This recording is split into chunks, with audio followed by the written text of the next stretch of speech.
The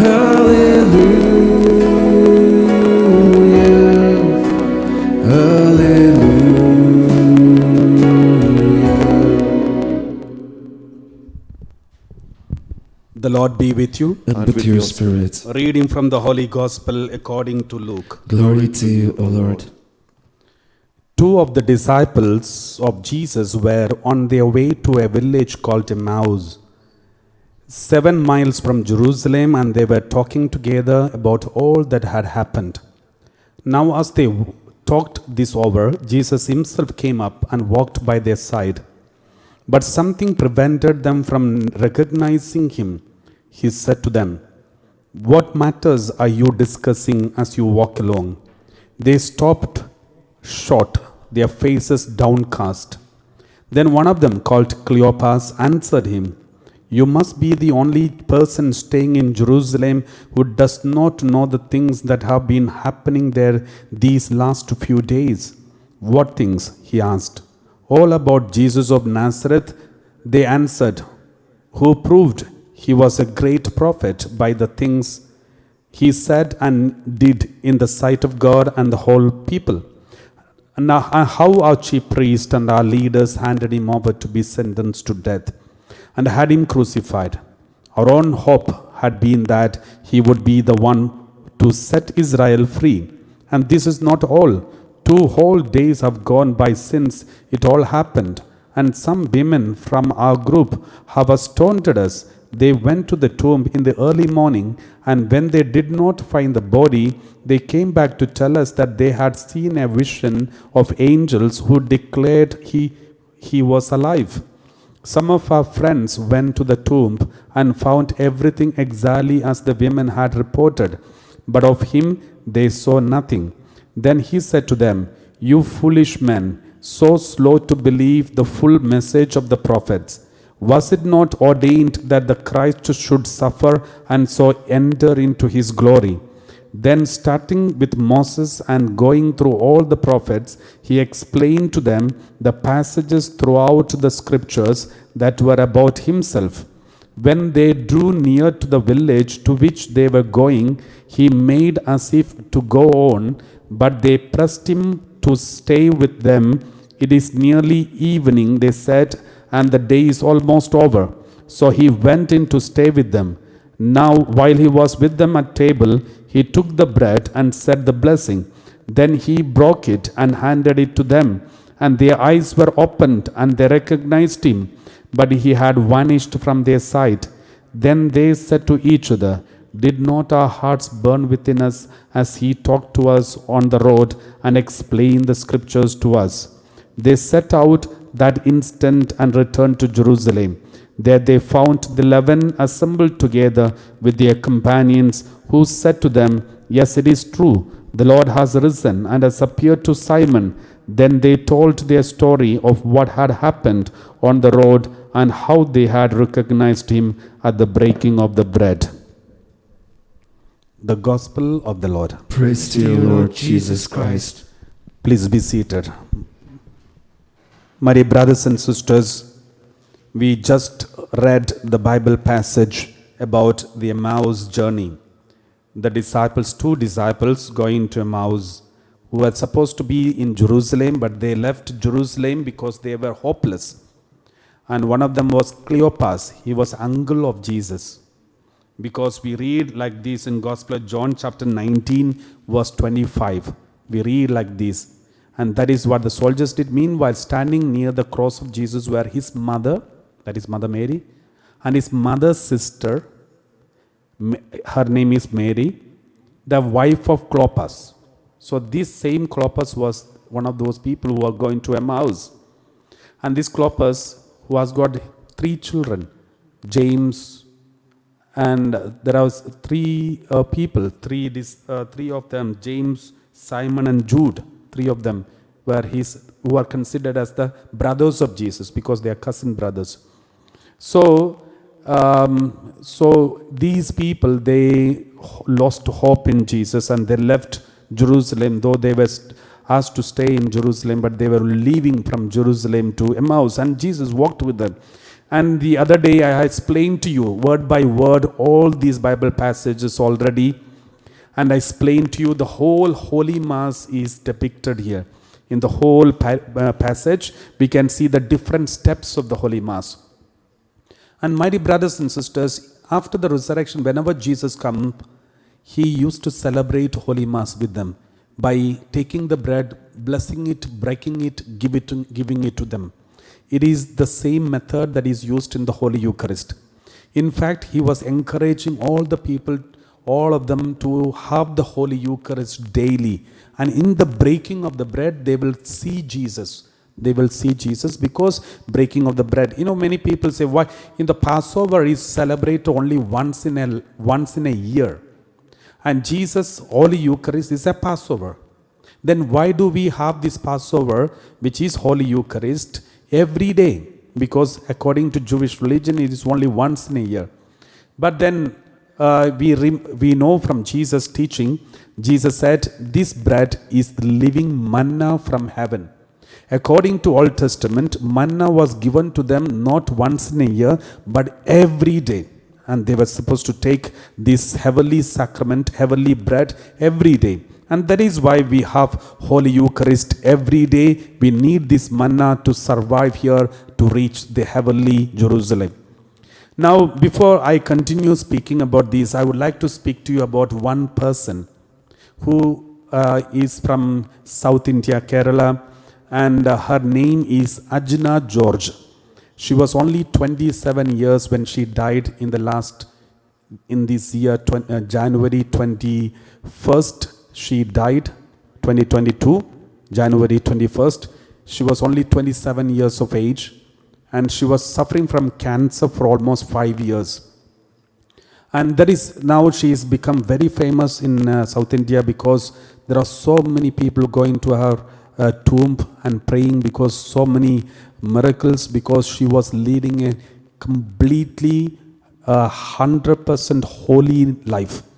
And there are so many stories which are available in YouTube and also in the Google. You can check the whole life history is already come out, and the people are requesting and demanding canonization of this girl who is just died 3-4 months ago.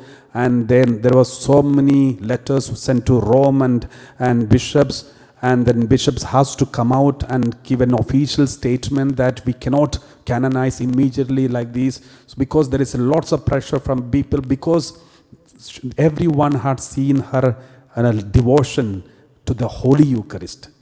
In her 27 years of age, she was known for her devotion to the Holy Eucharist.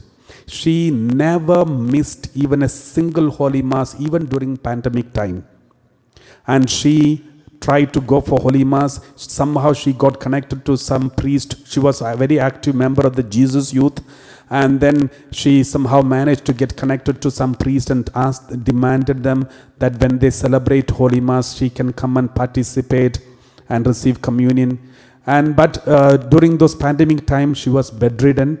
And then this priest who agreed to come, somehow even there was she somehow managed to come to her personally and give Holy Communion. And sometimes, once or twice, he was interrogated by the police because it's a lockdown time. He was not meant to go, but somehow he convinced the police and went to her as she was dying in her sick bed. And there are so many stories. So just to make short, she was, even in the college days and the school days, she never used to miss even a single Mass. And she cancelled many picnics because she will miss the Holy Mass.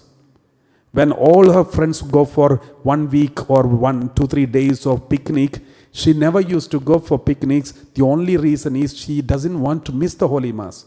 And once one priest said, I will celebrate Mass during the journey, and only then she went for one picnic. And when after some years, and she was she became assistant professor. She became she started giving talks to people, and she started giving retreats and speaking to youngsters, and she always speaks about Holy Eucharist. And then when she was around 22 or something, she was diagnosed with a cancer on her face, and there was a swelling, And then when she came to know that she has got cancer, she was only worried about whether she will miss the Holy Mass in this process of treatment. She never worried about her death. She never complained about her suffering. She was going through excruciating pain, but she never complained about it. But she always said, I want Holy Mass. I want Holy Mass. And after some time it was swollen, and then it burst out, and whole face disfigured. She lost her eyesight, she lost her taste, and she lost her smell, and then she lost her hearing. And even when she was going through this, she has taken photographs with all her family members, showing her face and smiling, rejoicing, and always she demanded only one thing: I need Holy Mass, Holy Eucharist, the Holy Communion. And after some time, she could not even speak, and she could not even breathe, eat anything. And then still she demanded, I want Holy Mass, I cannot survive without Holy Mass. And then the priest diluted the Holy Eucharist in the water and gave her the Holy Communion. And then when she was going through this sickness, when she was going through terrible pain, the parish priest arranged, the family arranged the vehicle so that she can go to the parish and receive communion. Then she said, I don't want to go in the vehicle. I want to go walking and offer my suffering for the salvation of the souls, and so that my Holy Eucharist will become meaningful. And she used to walk all the way from her home to the parish and go and receive communion. Even when she was going through the chemotherapy and treatment, all her face was swollen, and there was all kinds of reactions on her face, but still she went to.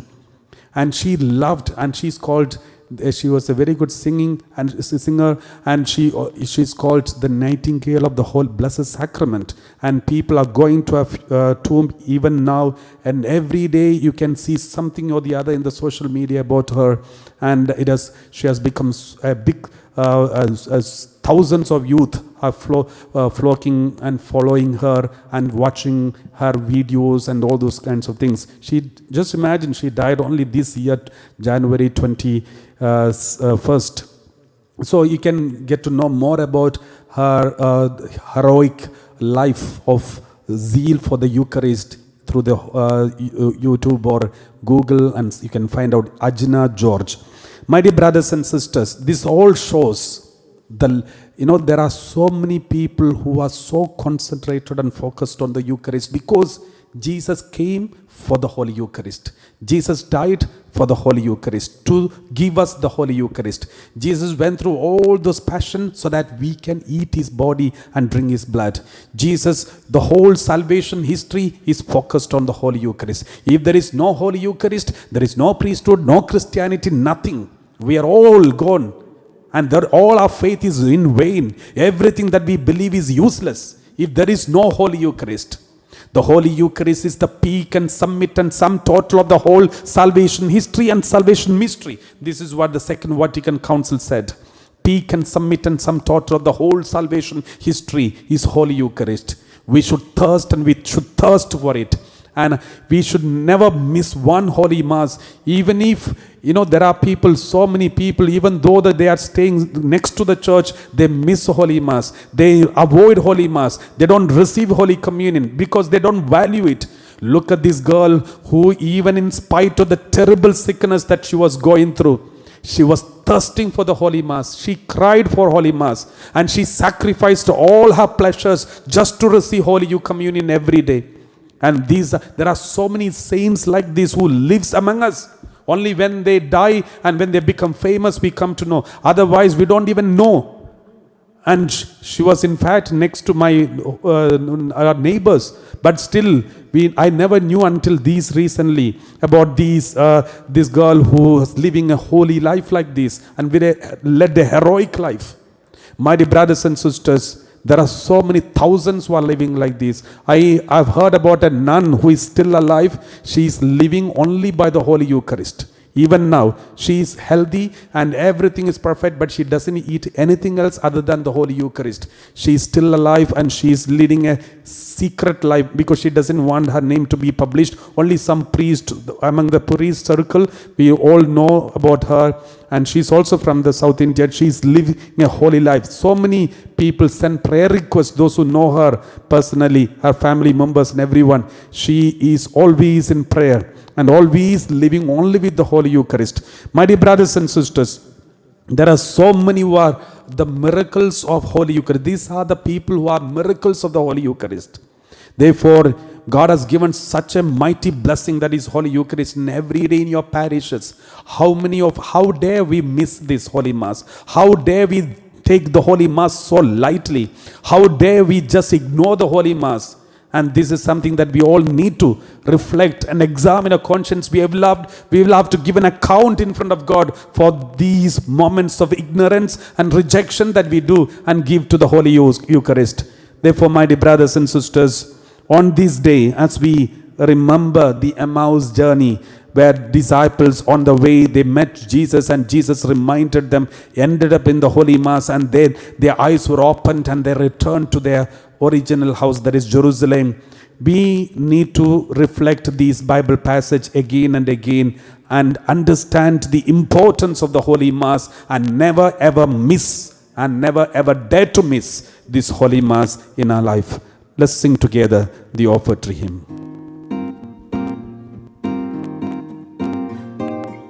Let's just see the photo of Ajna, if you can show. This is a girl who was, when she was going through this, the chemotherapy, and this is a photo.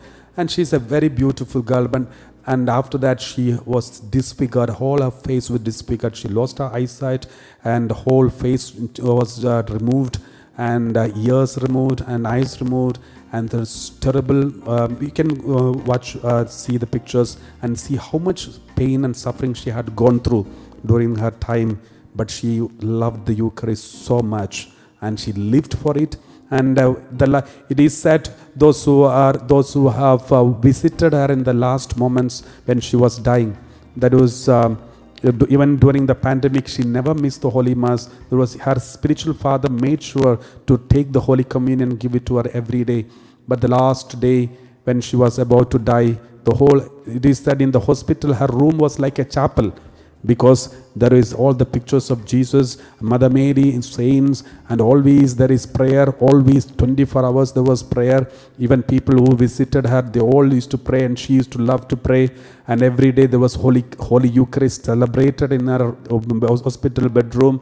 And the last day, just before her death, she received the communion, and she said, Jesus, Mary, Joseph, I thank you, and then closed her eyes and died.